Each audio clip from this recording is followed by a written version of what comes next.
Selamlar, merhabalar arkadaşlar, hoş geldiniz kanalıma. Güzel bir çanta yapacağım, fıstık modeli. Ben bunu saks mavisinden yapacağım. Elimde de Divari Bon ipim var. 3 yumak gidiyor zaten. 270 gramlık ipler. Tığım 5,5 olabilir, 6 olabilir. Benim elimde 6 milimetrelik tığım var. Şimdi arkadaşlar ben zincirimi çekmeye başlıyorum. Fıstık modeli çantamızın yapımına başlıyorum. Taban içinde 35 tane zincir çekeceğim. Bu biraz yayılarak giden bir modeldir. Bunu toparlayacağız beraber. Çok güzel, çok şık bir model ve satışı çok güzel olan bir model. Tabanımı oluşturmaya başlıyorum. Hemen bu yan tarafa batarak tabanımı önce bir oluşturacağım. Sık iğne yaparak diğer uca kadar gidiyorum.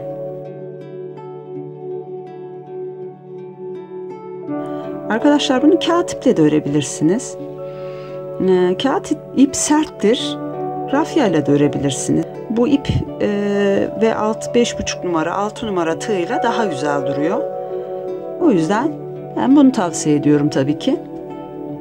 Şimdi ben buraya geldim. Bakın bu uç kısımda aynı ilmeğin içerisine 3 kez batacağız.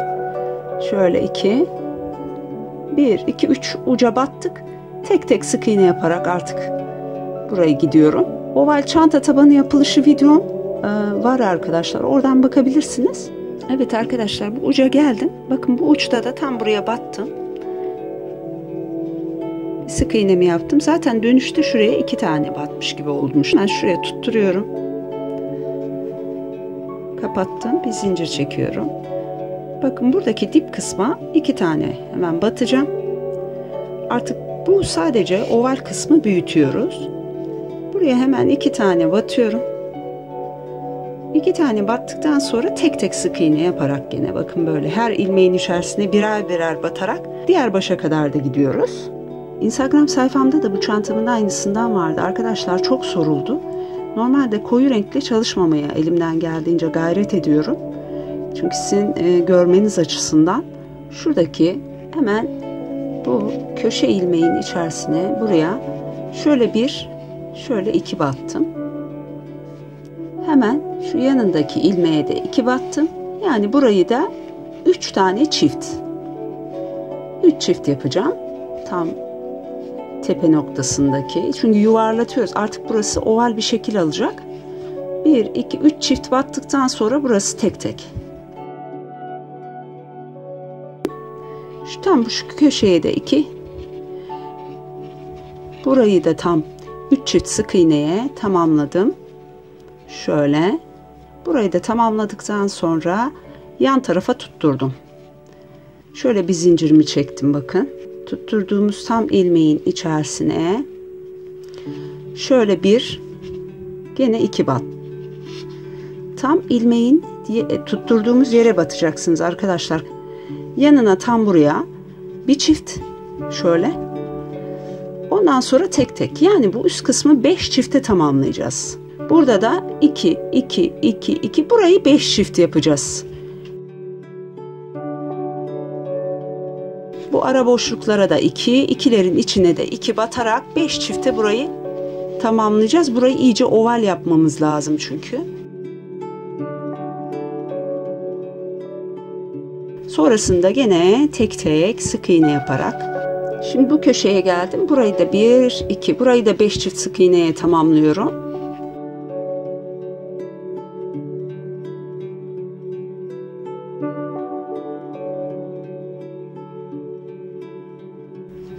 Bakın böyle. Bunun üzerine hemen dip kısma bir tane batıyorum. Şu 2 çift yaptığımın içerisine de 2 tane batıyorum. Yani bir çift, bir tek, bir çift, bir tek. Burayı da böyle gideceğim. Yani boşluklara bir tane, çiftlerin içerisine de çift. 1 2 aynı ilmeğin içine. Bakın böyle. Bir tek, bir çift, bir tek, bir çift. Sonrasında tek tek. Buradayım. Bu ikilerin içerisine gene 2. Buraya geldiğimde de yanına 1. Burayı da 2 1 2 1 2 1 böyle gideceğiz arkadaşlar. Burayı 2 2 1 2 1 gidiyorum. Ondan sonra da tek tek şöyle sık iğne yaparak bu uca da geldim. Şu ikilerin arasına 2. Yanına 1. Yani burayı da bir çift, bir tek bir çift, bir tek olarak bu sıramı tamamlıyorum. Bir sıra şuradan tutturduktan sonra sık iğne gideceğim. Şuradan başlayarak bir sıra sık iğne öreceğiz arkadaşlar üst kısmını. Bakın böyle tek tek sık iğne yaparak üst kısmı gidiyorum. Şimdi sık iğnenin üzerine geldim. Burada hemen bir iki tek yaptım. Yanına bir çift. Bu sıramızı da iki tek, bir çift, iki tek, bir çift olarak tamamlayacağız. Buraya geldim. Tam bu alttaki bakın bu çift sık iğnelerin olduğu tam hizadan şuraya bir tane çift, bir çift battım. Sonrasında bir iki tek, buraya bir çift, buraya da iki tek, yani bir çift iki tek olarak tam buradaki çiftin olduğu yere kadar geleceğiz. Sonra tek tek sık iğne yapıp burada da hemen şu bakın ikililerin hizasına bir iki köşeye, sonrasında bir iki tek, sonra bir çift, sonrasında iki tek. Bu sıramızı bitirdikten sonra çantamızın üst kısmına çıkıyorum. Artık hiçbir şekilde artırma olmayacak. Çantamızın şöyle bırakıyorum.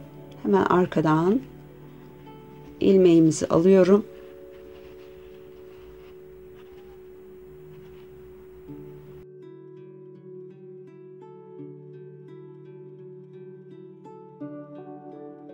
Arka ilmeklerden bakın bu şekilde alarak buradan çantamızın üstüne çıkıyorum. Şimdi ben bu köşe kısma geldim. Hemen bakın tam buraya ilmeğimi tutturdum, kapattım, bir zincir çektim. Modelimi uygularken de şöyle yapıyorum. Batıyorum yandaki ilmeğe. Doladım, bir kez daha battım, çektim. Doladım bir kez daha. Ve hepsini birlikte çekiyorum. Bir tane atladım. Diğer ilmeğin içerisine bir tane doluyorum. Bir daha ve ikinci kez doladım. Gene kapattım. Bir tane bırakıyorum. İlmeğimi çekiyorum. Tığıma doluyorum. Batıyorum. Tığıma doluyorum. Bir daha battım. Ve hepsini bir çektim.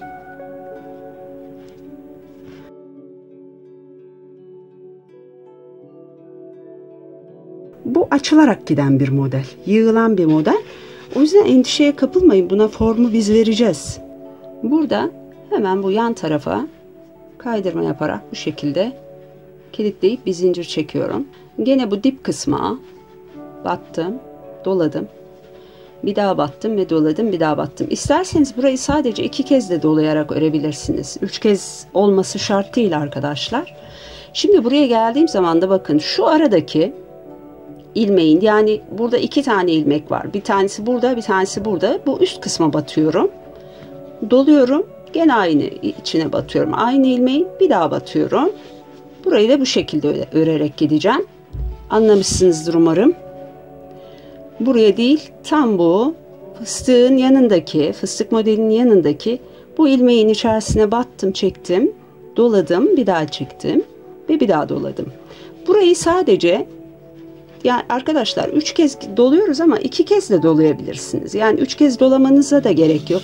2 kez de dolayabilirsiniz. Yani bu şekilde daha küçük bir form vermek açısından bu şekilde bakın, bu daha tok durmasını sağlar. Bu şekilde örerek belirli bir boyuta getireceğim. Enini 35 santim, boyunu da 27-28 santim yapıyorum.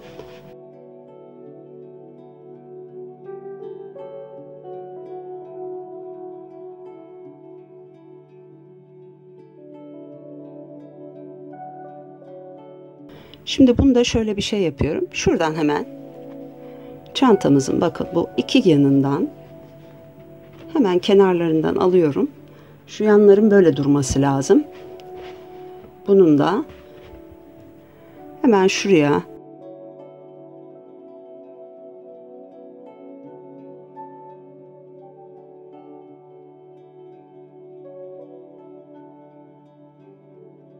bağlıyorum.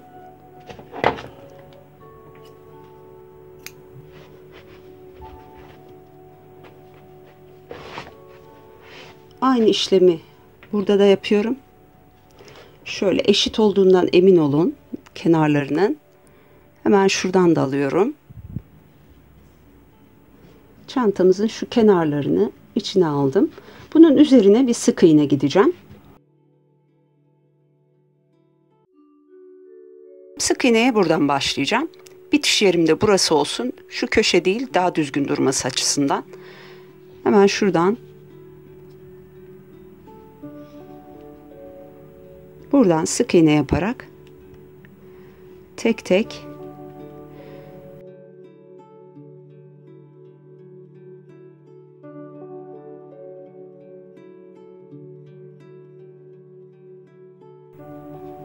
şu üst kısmın düzgün durması açısından 2 sıra sık iğne gideceğim.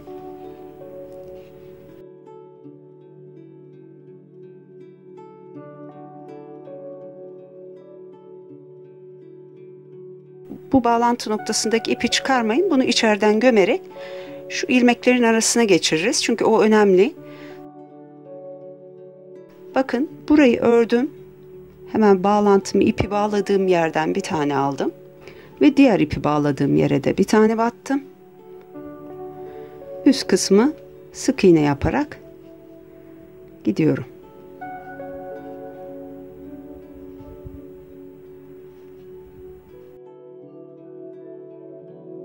Arkadaşlar şimdi çantamızı ben tamamladım. Şöyle bir kulpum var, armut kulpum.